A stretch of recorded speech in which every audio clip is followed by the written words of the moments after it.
ஆண்டவருக்காக நாம் எழும்பி பிரகாசிக்க வரும்பொழுது ஆண்டவர் ஒரு அருமையான வாக்குத்தத்தத்தை இந்த காலை வேளையிலே நம் ஒவ்வொருவருக்கும் ஒரு தருகிறார். ஏசாயா 60:3 வசனம் சொல்லுகிறது, உன் வெளிச்சத்தினிடத்திற்கு ஜாதிகளும் உதிக்கிற உன் ஒளியினிடத்திற்கு ராஜாக்களும் கடந்து வருவார்கள்.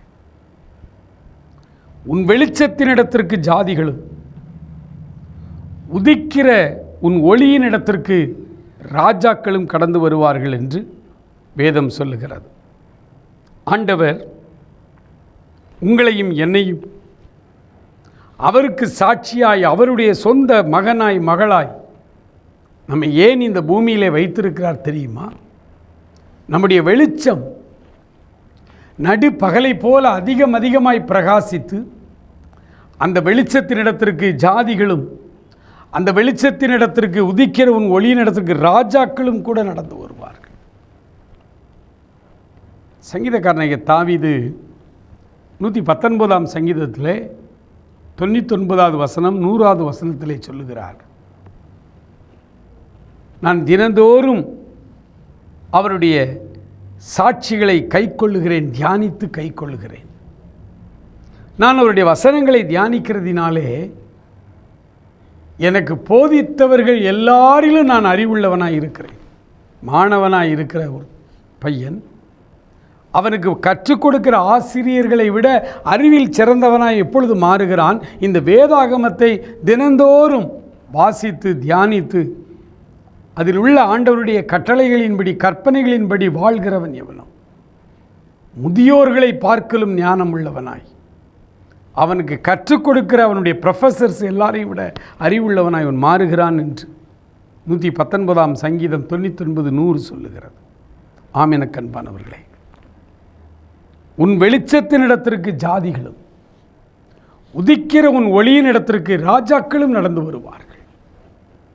இந்த வெளிச்சம் நமக்குள்ளே அதிகமாய் பிரகாசிக்க வேண்டுமானால் நாம் தேவ பாதத்தில் அதிகமாய் காத்திருக்க வேண்டும்.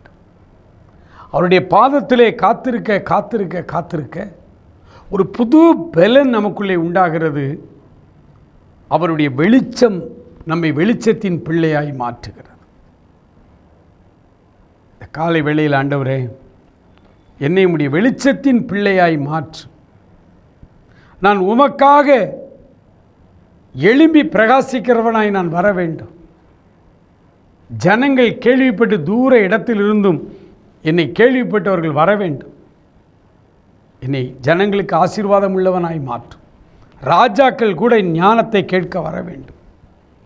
அப்படியானால் என்னுடைய ஒளி உதிக்கிற உன் ஒளியின் இடத்திற்கு ராஜாக்கள் வருவார்கள். இப்படி பாதத்திலே நான் காத்திருந்து ஜெபித்து இந்த நாளை துவக்க உதவி செய்யும்.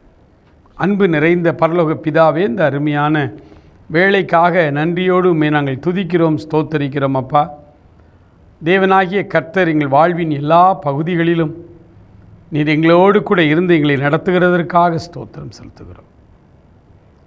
வெளிச்சத்தின் இடத்திற்கு ஜாதிகளும் உதிக்கிற உன் ஒளியின் இடத்திற்கு ராஜாக்களும் வருவார்கள்.